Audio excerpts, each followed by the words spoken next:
লোকজনের উদ্দেশ্যে একটা ভাষণ তিনি প্রদান করলেন। যেই ভাষণের ভিতরে চারটি শব্দ তিনি উল্লেখ করেছিলেন, চারটি বিষয় নিয়ে তিনি আলোচনা করেছিলেন।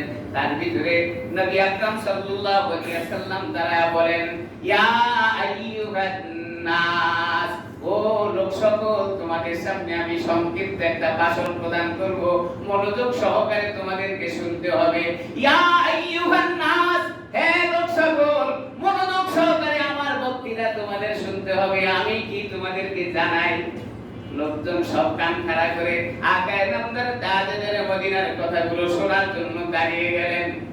হযরত মুহাম্মদ রাসূলুল্লাহ সাল্লাল্লাহু আলাইহি ওয়াসাল্লাম দাঁড়িয়ে শব্দগুলো ব্যবহার করলেন, ইয়া আইয়ুহান নাস, হে লোক সকল, আফসুস সালাম, তোমরা সালামের প্রচলন বাড়িয়ে দাও, সালামের প্রথা চালু করো, সমাজে যেন সালাম চলতে থাকে। চারটি সর্বপ্রথম শব্দটা তিনি ব্যবহার করেছেন, আফসুস সালাম। কি শব্দ? আফসুস সালাম, সালামের প্রচলন ঘটাও। এক নম্বর তিনি বললেন, সালামের প্রথা চালু করো, সমাজে যেন সালাম চলতে থাকে। রাসূল আকরাম সাল্লাল্লাহু আলাইহি ওয়াসাল্লাম এক নম্বর এই কথাটা বলার পরে তিনি বলেন, দুই নম্বর হলো ওয়াতিমুদ দুআ, মানুষদেরকে খানা খাওয়াও। প্রথমটা বললেন সালামের প্রচলন বাড়াও, দুই নম্বর হলো মানুষের খানা খাওয়াও। এই জায়গায় এসে একটু জটিল, আমি নিজেই খাইতে পারি না, আমি এবার আপনারে খাওয়াবো তো। কিছু লোকজন এমনও আছে নিজে পেট পুরায়া খায়, কিন্তু পাশে মানুষ না খায়া থাকে, কোনোদিনও তাকায় না। কি বলেন, আছে না এরকম? আছে না? নিজে ভোগ করে, নিজে সুখে শান্তিতে চলে, কিন্তু পাশের লোক না খেয়ে থাকার পরে কোনোদিনও তাকায় না। রমজান মাস আসলে এটা দেখা যায়, হাজারো রকমারি ইফতার নিজের বাসায় তৈরি হয়, কিন্তু পাশের বাড়ির লোকজনরা শুধুমাত্র সাদা পানি অথবা খেজুর দিয়ে ইফতার করে, একদিনও তাকায় না। আবার পাশের বাড়ির লোকটা রমজানের রোজা রেখে ইফতার করলো কি দিয়া? আল্লাহর হাবিব বলেন, ওয়াতিমুদ দুআ, মানুষদেরকে খানা খাওয়াও।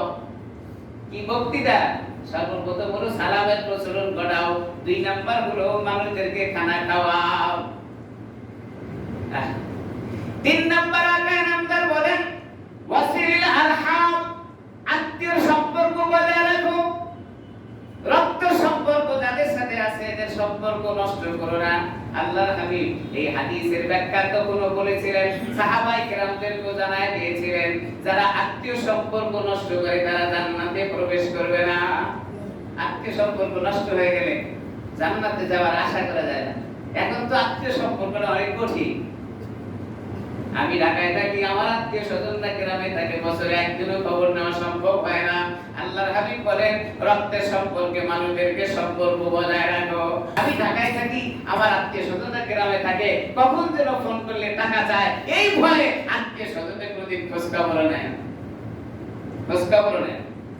4 নাম্বার, ওয়াসাল্লু বিল লাইলি ওয়ান নাসি নিয়াম, লোকজন যখন নীরব হয়ে যায়, ঘুমিয়ে যায়, তখন তুমি আল্লাহর জন্য একটু দাঁড়ায় যাও। হাদিসের ব্যাখ্যা হলো তুমি রাত্রিকালীন সময় একটু তাহাজ্জুদ করার অভ্যাস করো।